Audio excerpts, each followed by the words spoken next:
每一座城市嘅發展都有一條見證時代變遷嘅主幹道。喺九龍東呢條街道叫鴻圖道，過去佢係傳統工業嘅命脈，今日受惠於起動九龍東計劃，鴻圖道正迅速銳變，成為集商業、零售與創意產業於一身嘅綜合商貿樞紐。鴻圖道嘅升級，首先由交通網絡嘅歷史性突破揭開序幕。隨住6號幹線預計於2026年全面完工通車，作為九龍東嘅核心地段，鴻圖道將直接受惠於呢條打通九龍東西嘅任督二脈，地段價值迎來全面重估。行到嚟鴻圖道，你會發現兩邊嘅物業正加速精品化。以鴻圖道73至75號為例，項目已獲城規會批准放寬地積比率，可以重建為29層高嘅新型商廈，同時指標性嘅商廈亦相繼喺鴻圖道落成，迎合咗區內對優質空間嘅龐大需求。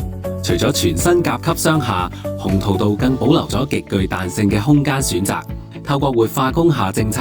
呢度嘅物業憑藉特高樓底及寬闊樓面，轉化為性價比極高嘅優質工作空間，成為金融科技、創新科技及創意產業中小企嘅搖籃。而街道上現存嘅工業樓宇，亦為投資者提供極具潛力嘅尋寶同增值機遇。現今嘅鴻圖道身處全港綠色建築密度最高嘅九龍東核心，呢度嘅甲級寫字樓平均樓齡比中環更加新，成功吸引多間跨國企業同埋金融機構進駐，租客結構全面升級。另一方面，政府正積極為呢度注入商業活力。起動九龍東辦事處將鴻圖道周邊嘅空置政府用地轉化為創意文化場地，喺短短4年內就舉辦過超過700個活動，將龐大消閒人流引入商貿區，加上投資推廣處主動舉辦分享會，積極向跨國公司同埋創科企業招手，長遠將進一步優化區內嘅租客結構。